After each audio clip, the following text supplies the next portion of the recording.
नमस्कार दोस्तों, मैं सतवीर सिंह अपने यूट्यूब के भारत लिंक ग्लोबल चैनल पर आपका स्वागत करता हूं। दोस्तों, जो धरना प्रदर्शन चल रहा है ना राव इंद्रजीत जी के खिलाफ भगवानपुर, रेवाड़ और रामगढ़ है वहां पर, तो उसमें एक ऑडियो क्लिप और आई है मेरे पास। लेकिन उस ऑडियो क्लिप की दोस्तों, अब मैं वीडियो बनाऊंगा, लेकिन या तो आज शाम को बनाऊंगा या नहीं तो फिर कल सवेरे जरूर बनाऊंगा, क्योंकि वो थोड़ा मामला है, थोड़ा पेचीदा होता जा रहा है। तो उसके ऊपर थोड़ा सोच समझ के वीडियो बनानी पड़ेगी। तो अगले उसमें मैं ये वीडियो बनाऊँगा, या तो आज शाम वाली वीडियो में, नहीं तो कल सवेरे वाली वीडियो में ज़रूर देख लेना आप इस चीज़ को। क्यों? क्योंकि अब ये जो मैंने आज सवेरे वीडियो डाली थी किस्मत के लेख के बारे में, तो उसमें एक नाम रह गया था। अब कल अगर मैं उसको जोड़ता उस या फिर उनके बारे में बताता, तो वीडियो बहुत ज़्यादा लंबी हो जाती। तो वो एक आखिरी नाम जो बताना था वो मैं अब बताना चाहूँगा। वो नाम है दोस्तों मनोहर लाल खट्टर जी। तो मनोहर लाल खट्टर जी ने अपने 10 साल के कार्यकाल में हरियाणा के मुख्यमंत्री रहे, लगभग 9 साल तक के आसपास वो मुख्यमंत्री रहे। और उन्होंने राव इंद्रजीत जी को साइड करने की या उनकी शक्ति कम करने की या दम कम करने का पिछले 9 साल में पूरा प्रयास किया, और वो अपने इसमें कामयाब भी रहे। हालाँकि राव इंद्रजीत जी हैं, वो बहुत ही जेंटल आदमी है, अच्छे मृदु स्वभाव के आदमी हैं। और 50 साल से उन्होंने राजनीति की, और 50 साल में जब आदमी लोकप्रिय होता है, तो वैसे तो लोकप्रिय होता नहीं।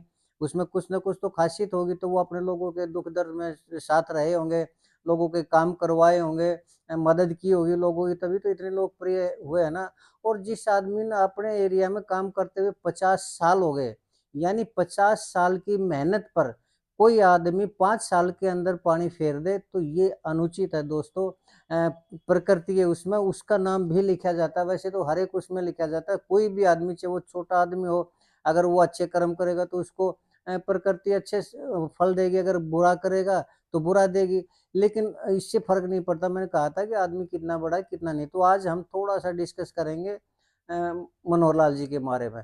मनोहर लाल जी कभी भी उन्होंने कोई चुनाव नहीं लड़ा था, और वो आरएसएस के कार्यकर्ता हुआ करते, प्रचारक हुआ करते, और आरएसएस जहाँ ड्यूटी लगाया करता, वे वहाँ जाया करते।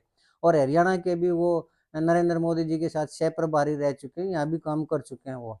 तो जैसे ही वो मुख्यमंत्री बने दोस्तों, उन्होंने सबसे पहले ये काम किया कि अगर राव इंद्रजीत जी की शक्ति कम कर दी जाए, तो तुम्हारे मुख्यमंत्री की जो कुर्सी है वो सेफ रहेगी। क्यों? क्योंकि राव इंद्रजीत जी इतने बड़े नेता हैं कि वो कभी भी उनके लिए खतरा बन सकते हैं।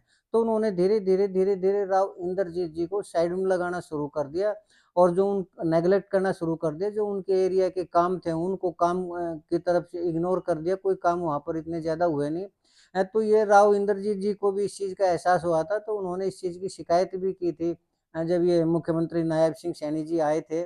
तो लेकिन उनको जो चाहिए था न तो वो हुआ, और उल्टा नायब सिंह सैनी जी ने भी मनोहर लाल जी के खट्टर जी के इशारों से ही कह लीजिए, या फिर उनका पक्ष लेते हुए उल्टा राव इंद्रजीत जी को ये कह दिया था कि ये जो सरकार है, ये एक परिवार की सरकार नहीं, यानी उनकी सरकार नहीं है। खैर दोस्तों, तो कहने का मतलब ये है कि एक इतना बड़ा नेता, एक अच्छे स्वभाव का नेता, एक लोगों के सुख-दुःख में साथ रहने वाला नेता राव इंद्रजीत जी, और वो 50 साल से मेहनत कर रहे हैं, और उसकी जो उन्होंने मुख्यमंत्री ना बन पाए, इसलिए उन्होंने उनकी राजनीति खराब की, तो उसका खामियाजा मनोहर लाल खट्टर जी को भी भुगतना पड़ा।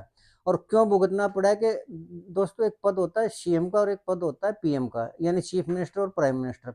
हर नेता की सिर्फ यही ख्वाहिश होती है कि या तो वो चीफ मिनिस्टर बने या प्राइम मिनिस्टर बने। बाकी के जो है वो तो उनके मंत्रिमंडल के पद होते हैं, वो आज हैं, हो सकता है कल ना हो। तो मनोहर लाल खट्टर जी की भी और नेताओं की तरह चीफ मिनिस्टर बनने की ही ख्वाहिश थी, और उसी ख्वाहिश के चलते और अपनी दावेदारी को मजबूत करने के लिए ही उन्होंने राव इंद्रजीत जी को साइड में लगाया। तो उसका खामियाजा ये भुगतना पड़ा दोस्तों कि वो खुद भी चीफ मिनिस्टर नहीं रहे। उनको भी चीफ मिनिस्टर की कुर्सी से हाथ धोना पड़ा। दूसरा फिर ये है कि उन्होंने जाट कम्युनिटी के लिए, जो उनके बारे में ये कहते हैं लोग कि वो जाट कम्युनिटी के खिलाफ काम करते हैं, या उन्होंने जाट कम्युनिटी को साइड लाइन लगाया, उनको राजनीतिक रूप से भी उनको रसातल में पहुँचाया। अगर हम इन आरोपों की बात करें जो उनके ऊपर लगते हैं, तो जिस हरियाणा के जाटों को उन्होंने साइड लाइन लगाया, उसी हरियाणा को एक दिन उनको छोड़ना पड़ा। और आज वो न हरियाणा के अंदर है, न चीफ मिनिस्टर के अंदर है। तो ये भी किस्मत का एक लेख है दोस्तों। अगर वो राव इंद्रजीत जी के साथ ऐसा नहीं करते तो वो आज भी चीफ मिनिस्टर होते। और अगर वो जाटों के साथ, जैसा कि उनके ऊपर आरोप है, अगर वो जाटों के साथ ऐसा नहीं करते तो वो आज हरियाणा में ही रहते और उनकी राजनीति मजबूत होती और वो ही खुद चीफ मिनिस्टर रहते। तो ये दोस्तों एक और उदाहरण था जो कि मैं कल नहीं दे पाया, क्योंकि इसमें का वीडियो काफ़ी लंबा हो जाता है। अच्छा, दूसरा एक कल दोस्तों मैंने राकेश दौलताबाद के बारे में बताया था। तो ये देखिए, मैंने कल एक बात भी कही थी, एक डायलॉग कहिए या एक सेंटेंस कहिए, कुछ भी कहिए, लोकोक्ति है कि अगर आदमी किसी चीज़ को दिल से चाहे, तो पूरी कायनात उसको वो चीज़ दिलाने में मदद करती है, यानी लग उसके पक्ष में खड़ी हो जाती है। तो दोस्तों मैंने बताया था कि लगभग 20 साल पहले, 20-25 साल पहले बल्कि मैंने राकेश या दौलताबाद का इंटरव्यू लिया था, तो उनकी जो कसक देखी मैंने कि वो विधायक बनना चाह रहे हैं। तो उस विधायक बनने के लिए जो प्रकृति ने वो काम किया, वो देखिए कितना लंबा काम किया और साथ ही साथ उनके भी हौसले की परीक्षा भी होती रही। क्योंकि वो जो मैंने इंटरव्यू लिया था वो सन 2000 के आसपास की बात है ये, तब लिया था और वो विधायक कब बने 2019 में। लेकिन उस विधायक बनने का ग्राउंड कैसे तैयार हुआ कि पहले उस टाइम तो भूपेंद्र हुड्डा जी मुख्यमंत्री भी नहीं हुआ करते हरियाणा के, फिर वो मुख्यमंत्री बने।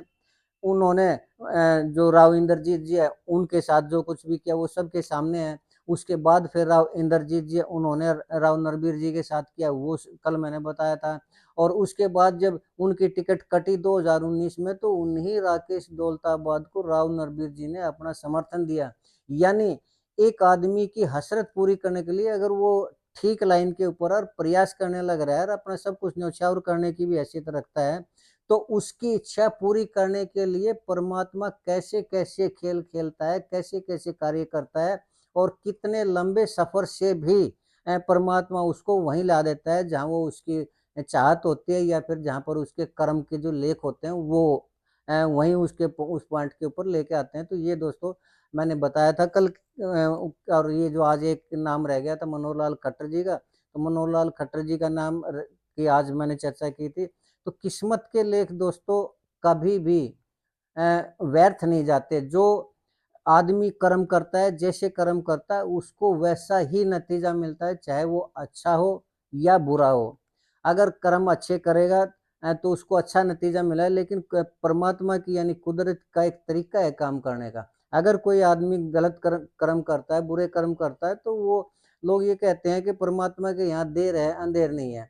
देर भी क्यों होती है? तो देर इसलिए होती है कि परमात्मा ने इंसान को अपनी अकल से काम लेने के लिए बनाया है। तो उसको एक मौका देता है परमात्मा कि जो तुमने बुरे कर्म किए हैं, उनमें सुधर जाओ। अ, अपने उस कर्मों को सुधार लो। लेकिन जब आदमी नहीं सुधरता, फिर परमात्मा जो उसका काम करने का तरीका है, कुदरत का काम करने का तरीका है, फिर वो सामने लेके आता है और वो फिर उसका जो अच्छा कर्म है या बुरा कर्म है, उसी के अनुसार वो सज़ा देता है। अब कभी भी परमात्मा ये नहीं करता कि आज हमने कुछ माँग लिया और आज ही मिल गया।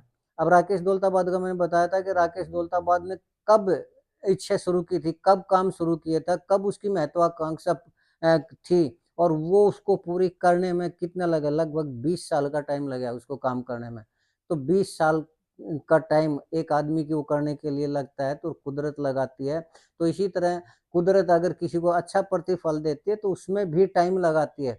और वो कैसे टाइम लगाती है दोस्तों, क्या करती है कुदरत, कैसे करती है, कैसे कर्मों का प्रतिफल देती है, मैं अगली वीडियो में आपको और बताऊँगा। आपको वास्तव में सुन के ये लगेगा कि हाँ, परमात्मा का जो काम करने का तरीका है वो बिल्कुल सही है। तो आज के लिए दोस्तों इतना ही। जो भगवानपुर की बात है उसके लिए वीडियो या शाम को नहीं तो मैं कल सवेरे ज़रूर डालूँगा, आप देखिए। और आज शाम वाली भी वीडियो ज़रूर देखना, आपको वास्तव में मज़ा आएगा, पसंद आएगी आपको। तो आज के लिए इतना ही दोस्तों, मुझे उम्मीद है कि आपको मेरी ये वीडियो पसंद आई होगी। अगर आपको मेरी ये वीडियो पसंद आई तो आपसे प्रार्थना करना चाहूँगा कि आप मेरे इस वीडियो को लाइक करें, शेयर करें और कमेंट ज़रूर करें दोस्तों। अगर मैं ठीक हूँ तो भी और गलत हूँ तो भी कमेंट करें। और आपने मेरा एक चलते-चलते निवेदन करना चाहूँगा कि आप मेरे इस चैनल को सब्सक्राइब ज़रूर करें ताकि मेरा हौसला बढ़ता रहे और मैं इसी तरह आपके सामने अपने विचारों को व्यक्त करता रहूँ। मुझे उम्मीद है कि आज भी आपको मेरे विचार पसंद आए होंगे। आपने मेरा ये वीडियो देखा इसके लिए आपका बहुत-बहुत धन्यवाद। नमस्कार, जय हिंद, जय भारत।